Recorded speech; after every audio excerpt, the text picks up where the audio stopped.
We're back and we're gonna finish and we're gonna go back to Joel Bayden. No, I'm saying Joel Bayden. I don't know. They might not vote for Biden now if his name is too close and it's messing up the messing things up for folks. Trying to change people's minds and stuff. It's not cool, right? Okay, so it's maybe about 28 minutes left in this. Around Israel.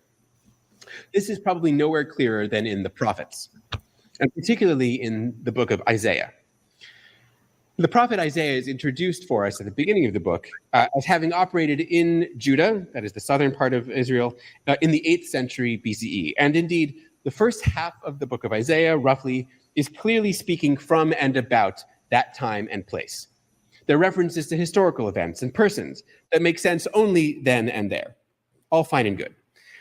But then we hit chapter 40, which is you may actually know relatively well. It's the one that begins, a voice cries out in the wilderness, prepare ye a highway in the desert.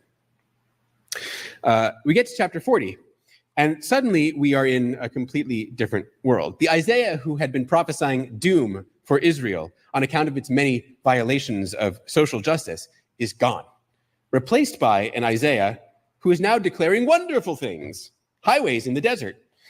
Most prominently, the highway in the desert, a return for Israel from the Babylonian exile, which is, again, a tough trick for the 8th century Isaiah to have pulled off.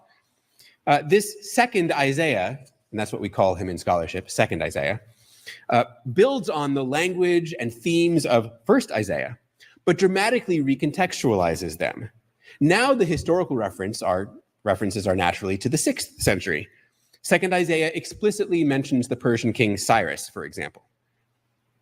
So what you're seeing is a later author for whom the original Isaiah's prophecies were important, maybe even authoritative, but for whom they were also sorely out of date. What good is the prediction of Israel's doom when that doom has already arrived? How can the words of first Isaiah from the 8th century speak to a community that's now in exile in Babylon? Those words are taken up and then built on, expanded, made to speak in a different way. And what happens when this community in exile actually returns back to Israel, to its homeland, and suddenly faces an entirely new set of social problems? Now neither first Isaiah nor second Isaiah will suffice.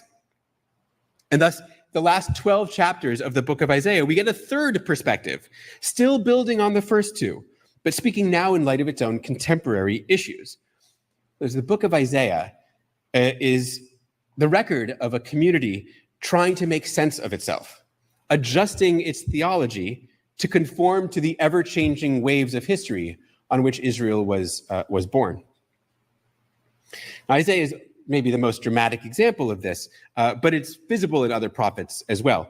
As a process, revision of texts is a reminder that the Hebrew Bible is not just a library, but a living library in which the texts that make it up are treasured, yes, but are also in need of regular refreshing so they can continue to speak to a new world.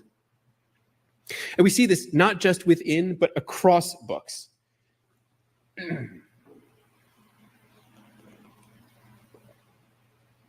Cliffhanger. Jeremiah famously predicts that Israel will be exiled to Babylon for 70 years. Now, Jeremiah was written right at the beginning of the exile. So 70 years is what we in the industry call a wild guess. But actually, it wasn't too far off. It was actually closer to 50 years. In any case, some 400 years later, the book of Daniel took up Jeremiah's prophecy. It cites it explicitly.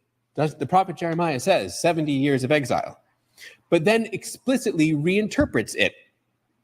When Jeremiah said 70 years, what he meant was 70 weeks of years. That is 490 years, which is to say, right around when Daniel was written. Why would someone do such a thing? Well, because for Daniel, Jeremiah's prophecy hadn't actually come true, at least not entirely. Israel, in the time the book of Daniel, which is to say the 2nd century BCE, Daniel's the latest book in the Bible, probably, the Hebrew Bible. In the 2nd century BC, Israel was being pretty badly oppressed by a foreign empire. It wasn't Babylon, as it had been in the time of Jeremiah. But again, that's just a matter of reinterpretation. I'll say Babylon, but you'll know I'm really talking about Rome. In other words, what good is a prophecy about Babylon to someone who's living centuries after Babylon has ceased to exist? It had to be about something else, something contemporary to its audience. And honestly, as an interpretive practice, that ought to feel relatively familiar.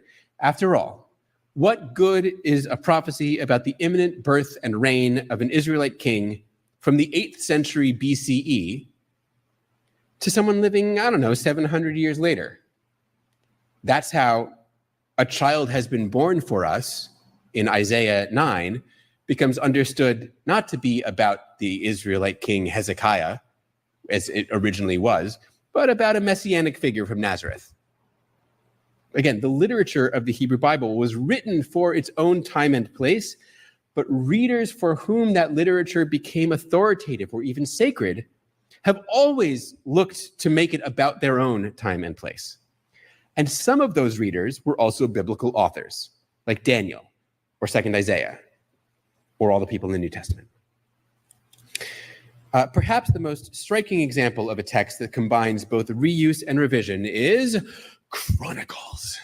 Right? All your eyes just glazed over. Right? Chronicles is not the most compelling reading, but it is a pretty revealing piece of literature. For the most part, the book of Chronicles retells the history that we find in Samuel and Kings. And when I say retells, I really mean like retells. It's very often a word for word verbatim repetition of the earlier books. You can see where it just copied line by line. But again, there's a time gap, right? Samuel and Kings from the 7th century, Chronicles from the 4th. And that time gap covers a pretty major change in Israel's fortunes and even in its identity. Here's an example of what I mean. I'm going to go back to my favorite friend, David. The story of David in the book of Samuel is, as I mentioned, pretty full of some not so nice stuff. Lots of people dying around him, lots of conflict, a whole mess surrounding who would succeed him on the throne, and a very brief mention of the idea that David wanted to build the temple in Jerusalem, but God said, no, I'm leaving that for your son. That's the story we get in Samuel about David. Fast forward some hundreds of years to Chronicles. And now the text is emerging from a period of Israel's history when David had become not known as just the first great king, but really as a symbol of the nation, a legend. And Chronicles was written at a time when there was no longer a king in Israel. All of the power instead was located in the temple in Jerusalem and with the priests who served there. So when Chronicles in that context comes to retell the David story, what we get is a king who encounters no conflict of any kind whatsoever. There is no antagonism with Saul or his son Absalom. There are no murders of political opponents. There's no funny business with who's going to succeed him. David in Chronicles has the easy reign of a legend. And what takes up actually the vast majority of Chronicles' description of David's reign is amazingly his preparations for the building of the temple. Now, Chronicle knows David didn't build the temple. Everyone knew it was Solomon's temple.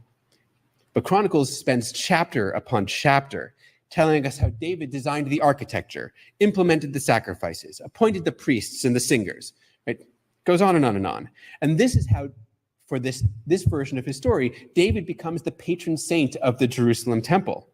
Because the priests who are writing his story now, some 100 years later, have made themselves part of his legendary legacy.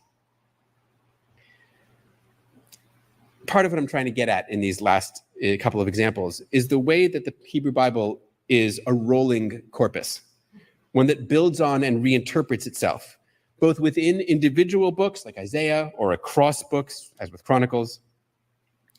There are also places where we can see this process of accretion in perhaps more straightforward ways. The book of Psalms is obviously a collection. right? Each individual psalm is its own independent composition, and we still treat them that way. But Psalms provides us with ample evidence for its internal growth. I suppose I ought to say, for the record, as I did earlier with Moses and the Pentateuch, that despite what tradition holds, David did not write the Psalms. And while I'm here, Solomon didn't write Proverbs or Ecclesiastes. I'm trying to think if there's anything else I can ruin. Now I'll stop there.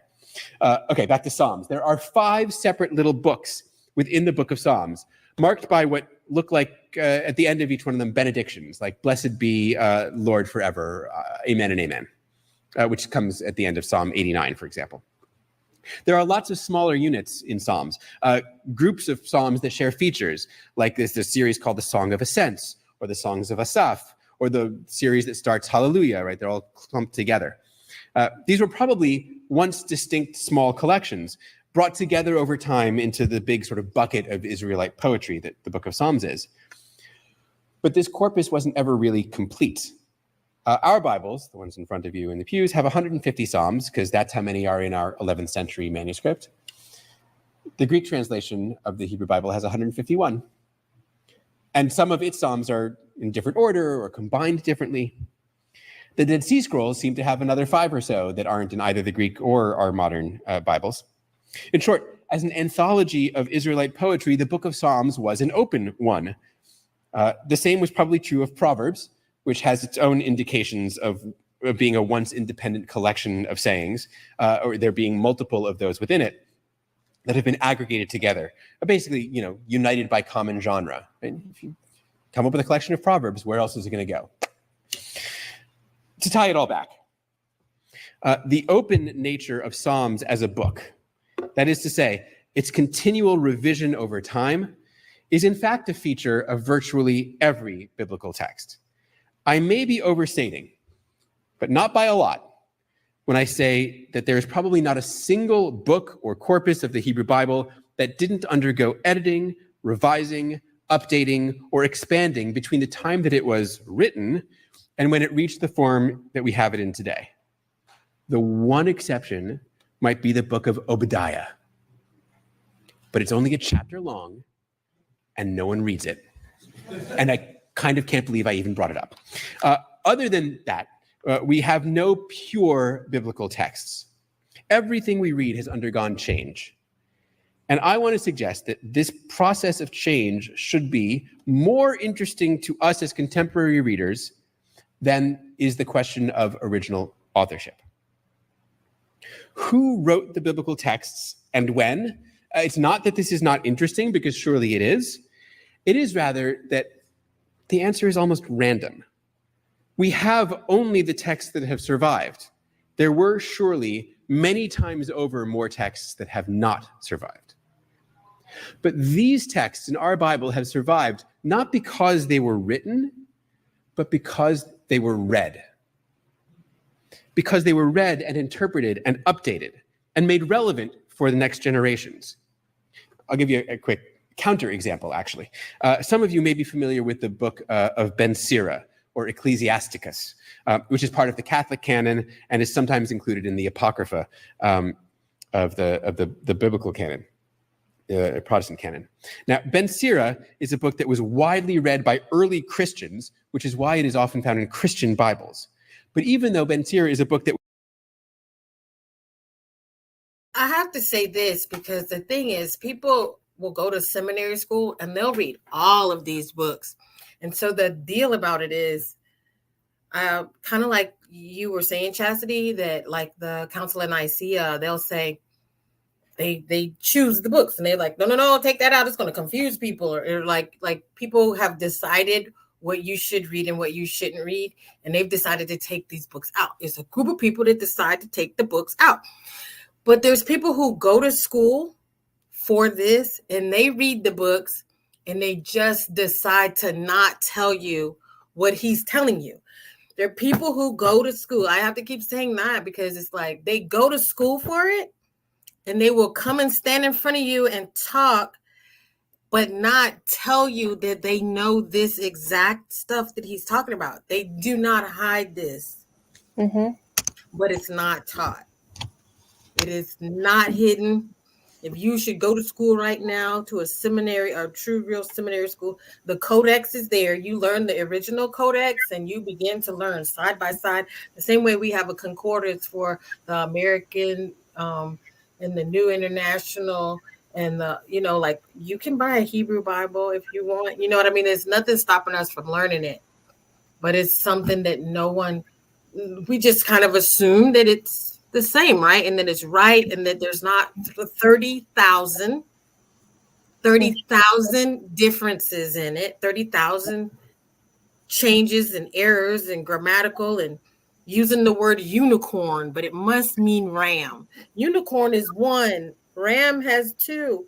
So there's, like where people have decided to kind of like just smear some concealer over top and just be like, no, don't worry about that part. Just skip to this part.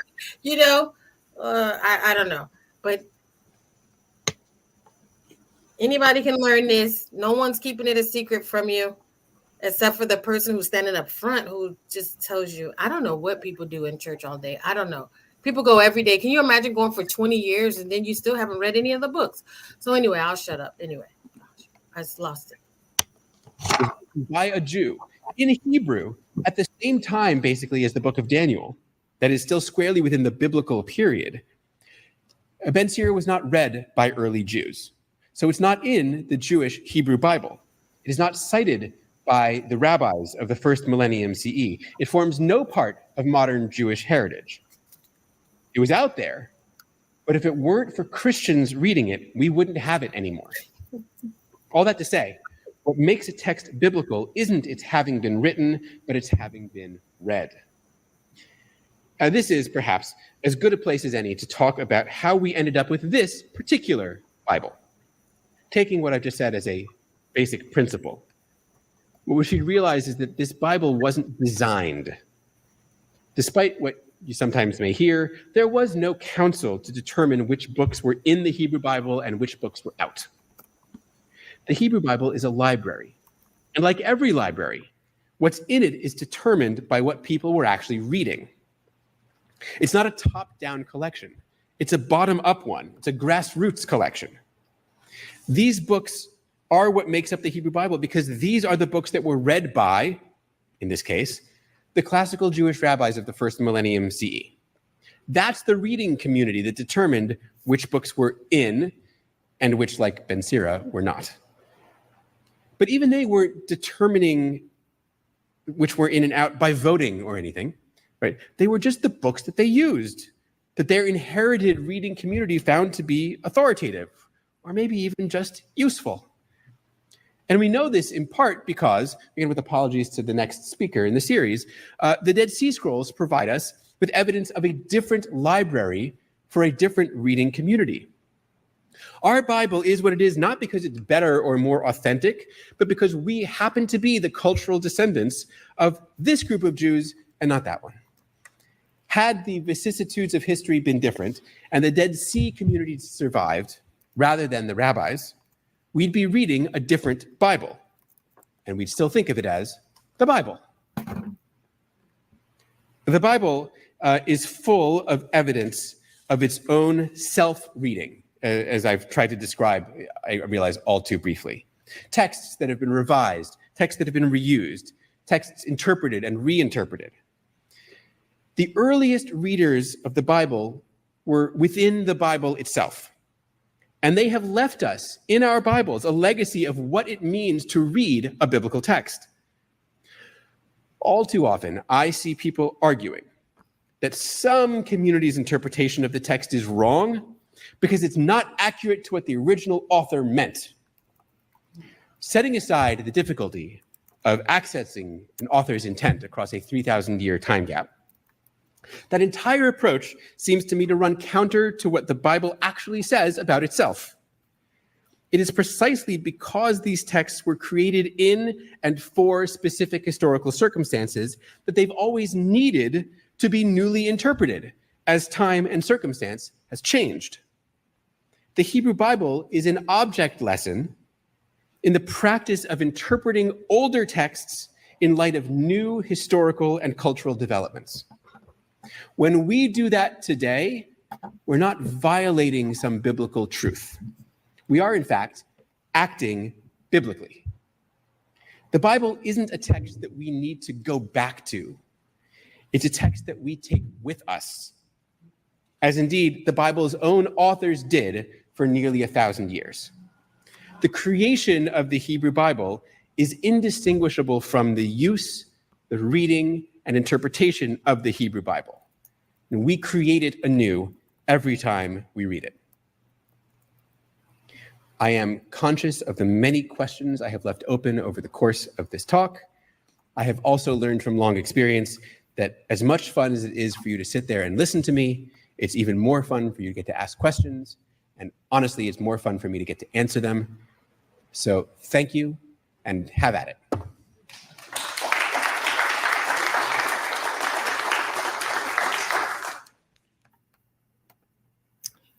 So, Terry, you got to see the whole thing, Terry. Do you still have your socks and your shoes on? Or maybe you didn't have them on. No, I don't. I didn't have them on. No, that's it's so yeah, I mean it was very interesting, his way of portraying the information.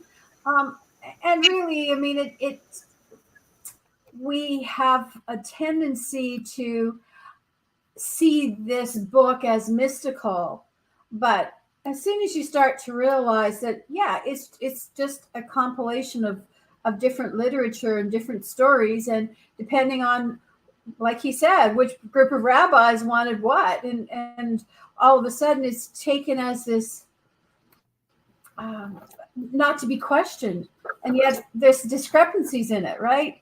And so why is that? Well, it's because religions were controlled and people didn't read the Bible, right? They didn't learn to, people didn't know how to read in those ancient times. So they were interpreted by the Pharisees, by the priests, by the whoever. And so what was the message they wanted to, they want to bring forward, right? It was another way of controlling people. And now you get people who take the scriptures and say, this is what God said. And it's like, yeah, but look at the history of it. So I appreciated what he had to say, because it was very enlightening. Yeah, and you said the word controlled, and I'm going to say the word created. Because we need a way to get you to commit to my level of social order. And like, it would be easy for me right now, like, say I don't like nose rings, lip rings, and tattoos and things like that. And it's okay if people have it. For me, it kind of blows my mind in a way too, because like this, think about it. There's people who are right now implanting whiskers in their faces, and they're tattooing their eyeballs and making their faces look like a dragon.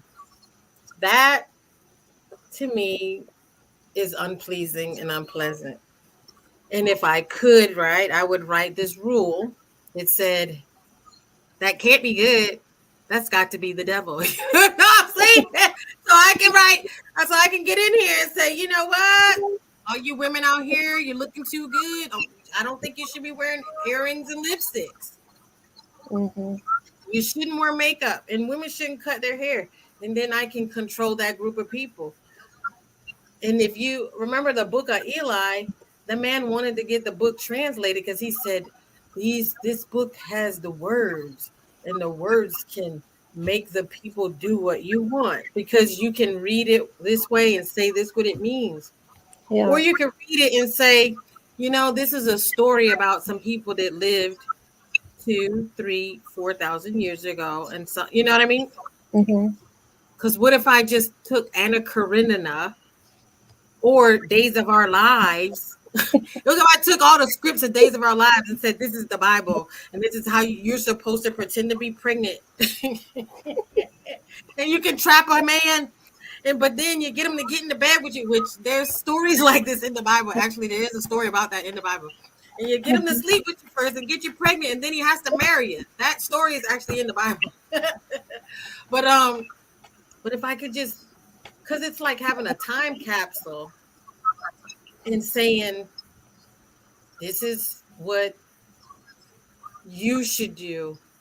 Because easily I would say no dragon faces, no tattooing of eyeballs. Do not stick these whiskers in your face. And if you do that, you're gonna go to hell, or God's not gonna love you anymore, or you know, I'm good and you're bad. Because So that's it. Erica,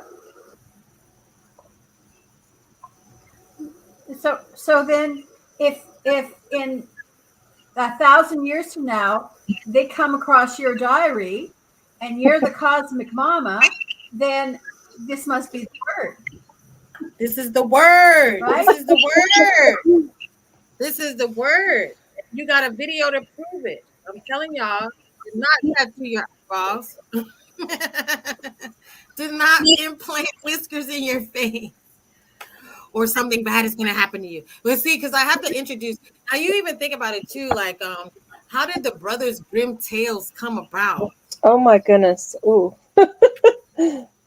I want Yeah. them bad kids to go to bed, so I'm gonna tell them a scary story so that they're so scared they won't stick their foot on the floor. They're scared to get out of their bed at night because a witch is coming for you, or so and so's coming for you, and such is coming for you. If you do this, something bad's gonna happen. And so, even if you looked at the book of or the story about Moses leading them out in the desert, Aaron talks to God, and Aaron still comes down and says, "Hey, give me them earrings y'all got. We gonna make a golden calf." Mm-hmm. Aaron already talked to God, and he still came down and did it. Moses came down, and he said, "If you do that, you're not gonna get this, and you're all gonna burn." And it's like this thing of, "Hey, I'm popular. I'm in charge of the group." Think how many groups we participate in, and we don't all agree on what is the answer, right?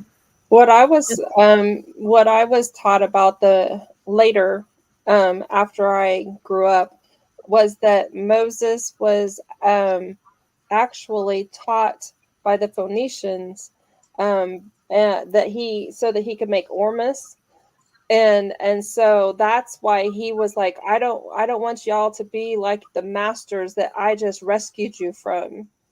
Don't do this, it's you don't be like them. And I was, And who was the calf that they were making? Was yeah, it Baal? Was it Marduk? Was it Hathor? What? I never even thought about who was the calf, because right, these people yeah, are Canaanites. And they want to worship their old Canaanite gods. So that would be either Baal or Marduk. And mm-hmm, from an Egyptian perspective, they said, "Oh, maybe it was Hathor," but I think no, they just went back to their old gods. yeah. Yeah. So this was great. I don't know. I enjoyed it. I was just looking Mhm. at these numbers, and I'm not even telling people to not believe in God, because it is a good book and it has a purpose, but it's not something that you're supposed to beat somebody up over. It's not something you're supposed to fight with people about, and it's not something that's supposed to be used to manipulate people. What I started understanding is that God will pull or draw a person, um, in whatever way that they are able to understand, and start helping them to see the divinity in them, so that, because they always said in the old law books, according to David, who didn't write Psalms, now we know, and then Jesus said to the leaders of the church, he said, isn't it in your law that we are all gods? And it has a small g, not a big G, but a small g. And that was what really started me questioning, who is God? Why are they saying that kind of thing? So I think that even though all of these texts were took and pieced together, I think it can still speak to a person and bring them to their true potential as a divine or a celestial being, or I think it draws us back to who we originally are, because that's what we're all learning, is who we really are outside of this matrix. And so anything that we come across, it's trying to guide us back to learn about who we are as a being of light. That's the way I look at it. Next time we'll learn about God's wife. She had big boobs too, man. This thing was crazy. They Uh-oh. had We're statues gonna of draw a God's lot of wife. attention now. They had statues of God's wife. I want to know. I want to know about the book of Enoch. Oh, I know a lot about that one. Yeah. Yeah. Well, thanks Yeah, for I know, hanging but out. isn't it interesting that it's sort of left being part of the Bible? Mm-hmm. Yeah. Well, I didn't know there was a book of Judas, a book of Adam and Eve, a book of the giants. Like all these are books. Thomas. Like these are all. Why was Well, there not a book of there's Judas? also the Very Paleo Hebrew Bible, and it doesn't read anything like any of the stuff that we've learned about What's today. that one called? Paleo Hebrew. Mm-mm-mm-mm. Yeah. Right. And it's interesting too, because it's like I always ask people that are Christian, if this book was their book to heal them and save them, then what does it mean to you? And if they're still waiting for Jesus, what does that mean for you? But there's a really good video I want to share next time too about there's explanations why the Jewish people explain why they don't believe that Jesus is the Messiah.